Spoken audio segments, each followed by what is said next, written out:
Shalom à toutes, shalom à tous, bienvenue sur Mirador Podcast. C'est un plaisir pour moi de te retrouver aujourd'hui pour le 13e épisode de notre podcast Lumière dans les ténèbres. Et pour ce moment de réflexion spirituelle, nous parlons aujourd'hui de l'amour véritable.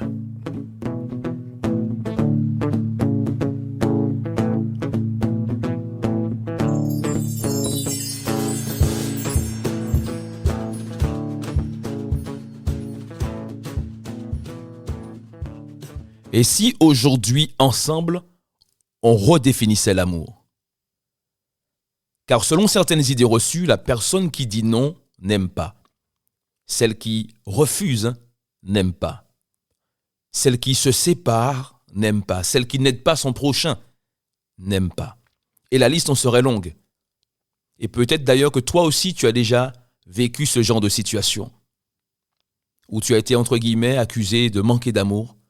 Parce que tu as refusé d'aider une personne pour te consacrer ou te concentrer sur une chose d'une importance supérieure. Car pour beaucoup de personnes, être aimé, c'est avant tout recevoir ce que l'on veut, quand on le veut. Et pour la plupart de ces personnes, aimer, c'est donc dire « je t'aime » sous toutes ses formes. Et même si cela fonctionne peut-être pour les gens de ce monde, il ne devrait pas être ainsi pour les disciples de Jésus-Christ. Il existe, bien entendu, plusieurs définitions de l'amour, mais celle de l'amour véritable se trouve dans l'épître de Paul aux Corinthiens.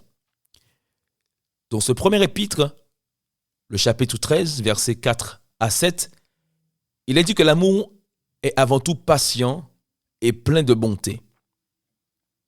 Il n'est pas envieux, l'amour ne se vante pas, il ne s'enfle pas d'orgueil, il ne fait rien de malhonnête, il ne cherche pas son intérêt, il ne s'irrite pas, il ne soupçonne pas le mal, il ne se réjouit pas de l'injustice, mais il se réjouit de la vérité. Il pardonne tout, il croit tout, il espère tout, il supporte tout. Voici donc le type d'amour que devrait manifester tout enfant de Dieu. Car contrairement à ce qu'on pourrait penser, l'amour véritable n'est ni un sentiment, ni une émotion. J'ai défini le sentiment comme, en quelque sorte, comme la boîte noire des émotions. L'émotion, quant à elle, j'ai retenu qu'il s'agit d'une réaction affective intense, stimulée par un fait ou un événement extérieur. De telle sorte qu'une ou plusieurs émotions peuvent engendrer un ou plusieurs sentiments. Car le sentiment est en réalité basé sur des circonstances intérieures liées à des situations extérieures en fonction des émotions éprouvées. Autrement dit, pour que ce soit plus clair, l'émotion, c'est ta réaction face à ce qui se passe autour de toi. Cette réaction intense que tu peux avoir face à ce qui se passe autour de toi, ce qui se passe dans ton environnement, tandis que le sentiment, c'est la conséquence de cette émotion à l'intérieur de toi.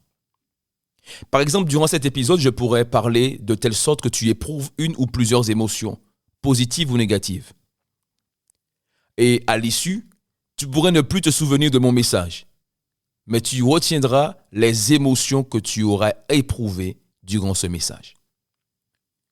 Et si quelqu'un te demandait ce que tu en penses, il se pourrait que tu débutes même ta réponse par la formule « j'ai le sentiment que cette personne est sympathique, que cette personne aime bien rigoler, etc. » Parce que le sentiment, c'est ce souvenir que tu auras gardé. C'est le souvenir que tu auras gardé suite aux émotions que tu auras éprouvées durant ce message. Pas étonnant que les séducteurs sont des experts en création d'émotions. Lorsqu'ils cherchent à vendre un bien quelconque, lorsqu'ils cherchent à promouvoir un service ou à obtenir une relation amoureuse, c'est-à-dire à séduire une personne du sexe opposé, ils misent tout sur la création d'émotions. Et c'est ce qui tend à créer un amour artificiel basé uniquement sur les émotions et les sentiments, un amour sentimental.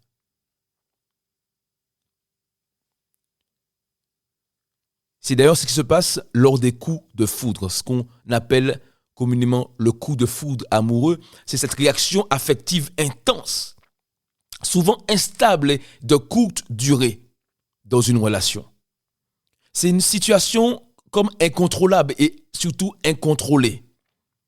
Comme une sorte de shoot d'adrénaline qui disparaît à un moment ou à un autre et que les deux personnes qui l'ont vécu ensemble essaient de retrouver mais n'y parviennent pas. Et cela provoque des ruptures parfois même déchirantes.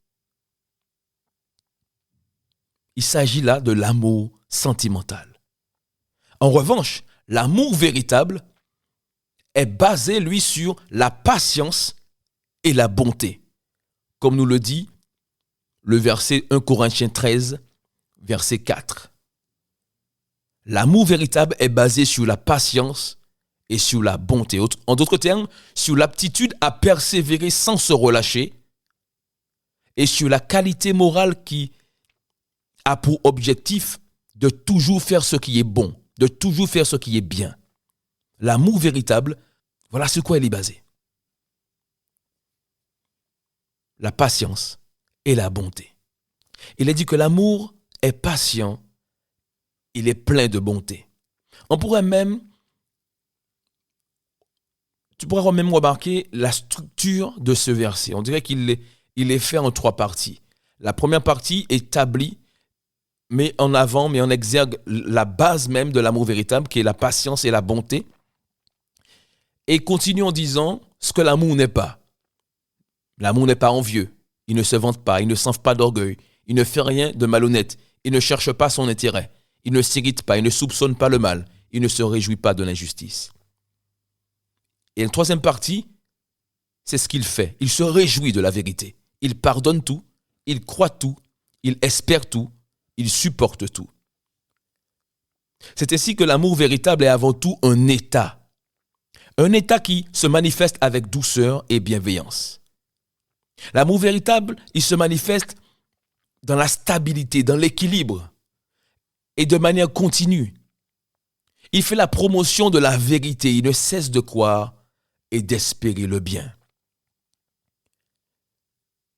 Contrairement à l'amour sentimental qui n'est qu'une chimère de l'amour véritable. De telle sorte que l'amour sentimental est capable de transformer la patience en tolérance, la bonté en gentillesse, la bienveillance en sympathie. Il ne s'agit là que de manifestations mensongères de l'amour. Car il est possible d'être tolérant, d'être gentil, d'être sympathique envers son prochain sans l'aimer vraiment. Mais nous, ce que nous cherchons et que nous voulons aujourd'hui, c'est que l'amour véritable nous remplisse totalement et règne désormais en nous et dans nos vies. Alors si tu es d'accord avec ça,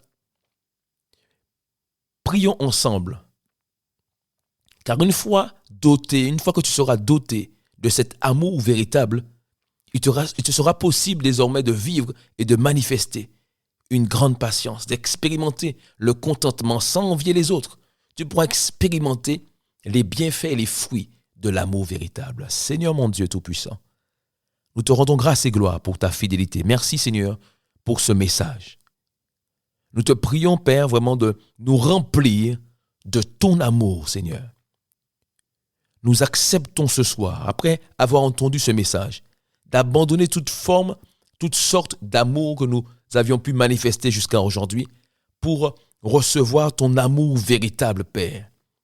Afin, Seigneur, que nos actions soient basées sur la patience et la bonté. Que nous puissions, Seigneur mon Dieu, être capables désormais de nous réjouir uniquement de la vérité, de tout pardonner, de croire tout, d'espérer tout, de supporter tout. C'est toi qui nous en donnes la capacité par la puissance de ton amour, Seigneur. Comme toi, tu as supporté. Comme toi, tu as pardonné, Seigneur Jésus-Christ. Nous voulons être et manifester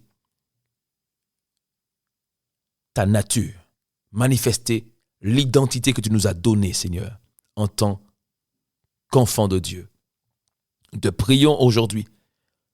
Détends ta main puissante encore sur nos vies, Seigneur, et te recommandons nos cœurs et nos pensées. Au nom de Jésus-Christ, nous t'avons prié. Amen. Merci d'avoir pris le temps d'écouter cet épisode. Je te donne rendez-vous la semaine prochaine pour le 14e de notre podcast Lumière dans les ténèbres.